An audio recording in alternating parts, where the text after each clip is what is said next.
하나님 말씀 레위기 22장 31절에서 33절까지 보시겠습니다. 레위기 22장 31절에서 33절입니다. 함께 읽겠습니다. 너희는 내 계명을 지키며 행하라. 나는 여호와이니라. 너희는 내 성호를 속되게 하지 말라. 나는 이스라엘 자손 중에서 거룩하게 함을 받을 것이니라. 나는 너희를 거룩하게 하는 여호와여. 너희의 하나님이 되려고 너희를 애굽 땅에서 인도하여 낸 자니 나는 여호와이니라. 아멘. 왜 거룩하게 살아야 하는가? 이런 제목입니다. 여기 31절에 보면 하나님의 계명을 지켜 행하라 이렇게 강조를 하고 있습니다. 지켜 행하라. 그러니까 말씀은 머리로만 아는 것이 아니라 행동으로 옮길 때 우리가 거룩해진다는 것입니다. 그러니까 거룩이라는 것은 어떤 형식이 아니에요. 이론이 아닙니다. 거룩은 행함으로 보이는 것이 거룩입니다. 그러면 성도들은 왜 거룩하게 살아야 되는가? 그것은 첫 번째로는 하나님께서 거룩히 여김을 받으셔야 하기 때문에 그렇습니다. 무슨 말이냐면 성도들이 그리스도인답지 않게 세상에서 형편없이 살게 되면 하나님의 영광이 가려지게 되죠. 그러나 성도들이 거룩하게 살면 하나님의 이름이 높임을 받고 하나님께서 영광을 받으시는 것입니다.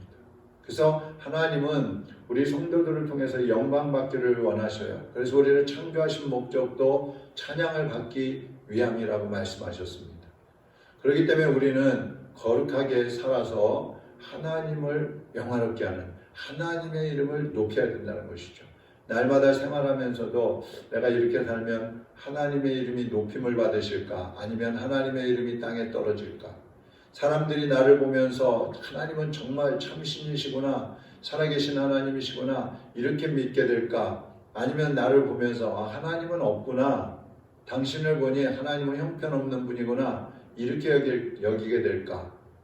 이렇게 생각한다면 우리의 말이나 행동을 굉장히 조심해야 하고 하나님의 말씀을 지켜서 행함으로 옮길 수밖에 없겠죠. 그 다음에 두 번째로 왜 우리가 거룩하게 살아야 되느냐? 하나님은 우리 성도들을 거룩하게 하기 위해서 죄악된 세상에서 구원해 내셨기 때문에 그렇습니다. 하나님은 죄인들을 거룩하게 하기 위해서 죄악에서 건져주셨고 이스라엘 백성들은 애굽 땅에서 건져주셨다고 계속 말씀을 하고 있어요. 그러니까 성도들은 말씀대로 살기만 하면 하나님께서 우리를 거룩하게 해주신다는 것입니다. 내가 거룩해질 수 없다 그랬죠? 스스로 거룩해질 수는 없어요. 하나님께서 우리를 거룩하게 해주셔야 돼요. 그런데 하나님께서 우리를 거룩하게 해주시려면 우리가 죄를 떠나야만이 하나님의 말씀대로 살아야만이 거룩하게 해주실 수 있다는 얘기입니다.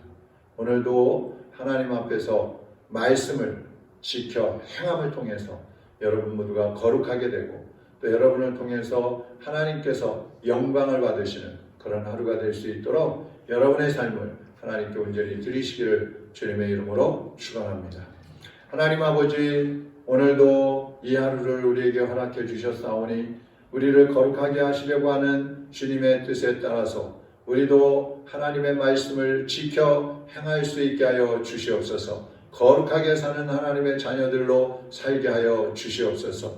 우리가 말씀을 머리로만 알지 않게 하시고 행동으로 옮김을 통해서 우리의 모습들이, 우리의 인격과 성품들이 예수 그리스도를 닮아가는 삶이 되게 하여 주시옵소서. 무더위 속에 사랑하는 성도들 악에서 건져주시고 건강을 지켜주시고 무엇보다 영적으로 나태해지지 않도록 부지런하고 열심을 품고 주를 섬길 수 있도록 성령님 인도하여 주시옵소서. 오늘 이 아침에도 주님 앞에 엎드려 기도하는 하나님의 자녀들의 기도와 간구를 들어 주시옵시고 몸이 아픈 성도들에게는 건강을 주시며 믿음이 연약한 성도들의 믿음을 강건하게 하여 주옵시고 환경에 휩쓸려 사는 성도들이 믿음을 바로하고 주님 바라볼 수 있도록 인도하여 주시옵소서. 이 나라와 민족을 긍휼히 여겨주시고 자연재해로 인하여 많은 고통을 당하고 있는 사람들을 위로하여 주옵시고 더 이상 이제 피해와 또 이제 고통들이 이 땅에 일어나지 않도록 하나님 막아주시고 보호하시고 인도하여 주시옵소서. 예수님의 이름으로 기도하옵나이다. 아멘.